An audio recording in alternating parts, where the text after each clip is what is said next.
I think the biggest thing that golf has taught me is just patience. Not letting your emotions get the best of you.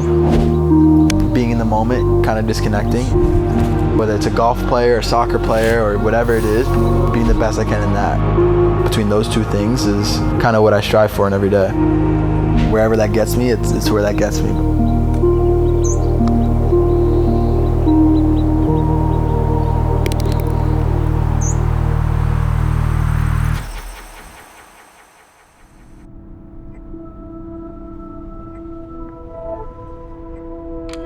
My first year was at Columbus, and for the first probably 4 months I was playing and was starting a couple games and played most games, and then in that final I wasn't on the roster. I won a trophy, which I'm so grateful for, but some people might take this the wrong way, but I wasn't, I don't want to say I wasn't super happy, but there's that competitor in you that wants to be there in those moments.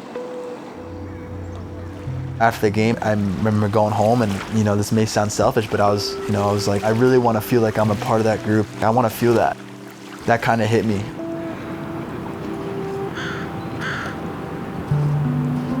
In Vancouver, I started to develop that consistency and those routines that made me feel who I am as a person. Me and Giuseppe Bovalina, we have, I think it's been going on for a year and a half now, and it's something we do every game day -1, home and away. We get in the water and then we'll just do a dunk. We'll go underneath and come back up, and from there we'll usually do just a little bit of gratitude, different things that we're grateful for.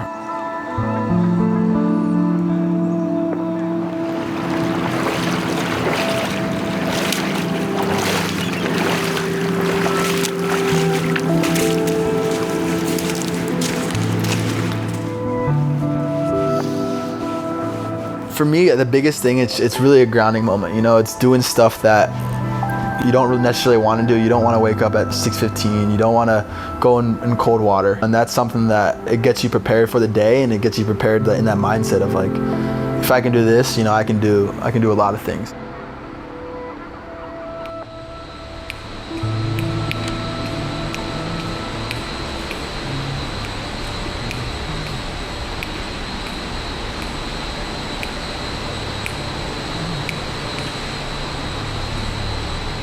All right, might be a tight squeeze here.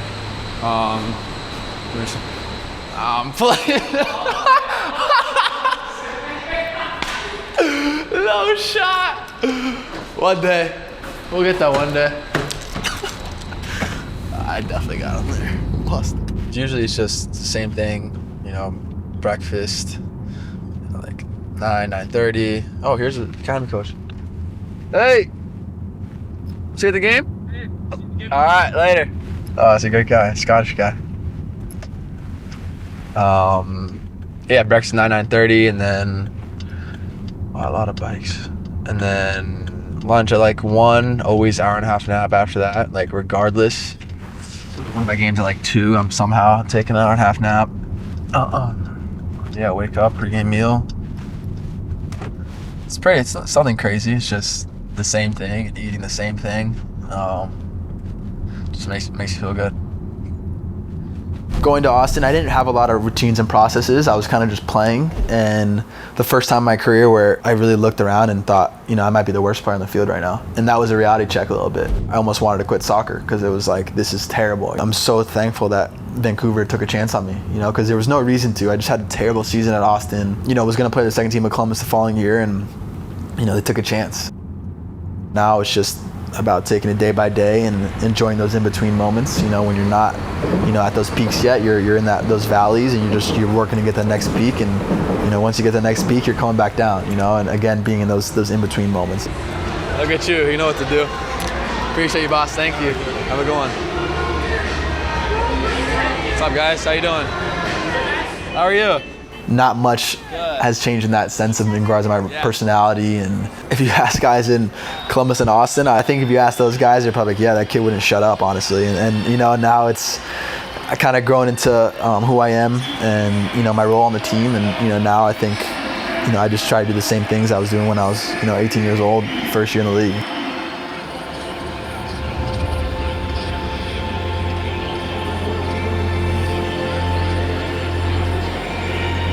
You know, in the beginning of the year, it was my goal to, you know, at least make a camp. And, you know, even if I would have told majority of people at the beginning of the year if that was my goal, they probably would have thought I was crazy. And it's not something that I, you know, go back to. I'm like, oh, I need to make the national team. I just, you know, it's just something I put down and let it be there. And again, taking it moment by moment, day by day. And, you know, that was honestly one of the greatest moments of my life. It's hard to put into words, and I know that sounds a little cheesy, but it's a different feeling. Playing for the national team is the greatest honor that I think anyone could have. You just being there and being in that camp was something that, you know, I'll never take for granted. I was so fortunate to be a part of that group.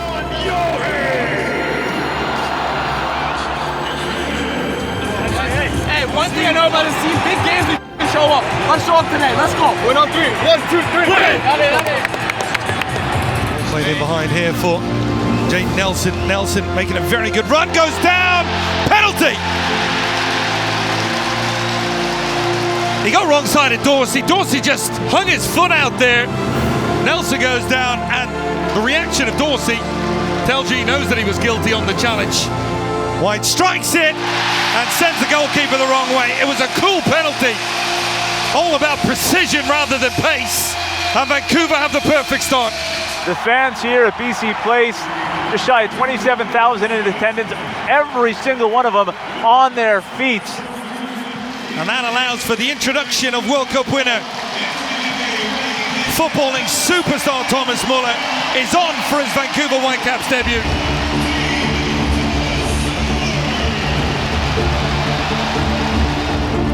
Back for Berhalter, good skill, wrong foot to defender, goes for goal and stings the palms of Bond. This game's still on a knife edge until they can get that second goal. Ball falls. Thomas Müller! He couldn't have hit it any better, found the bottom corner, but we have a party pooper in the stadium. The flag has gone up. And unfortunately for this crowd, the wait has to continue a little bit longer, but what a pure strike that is.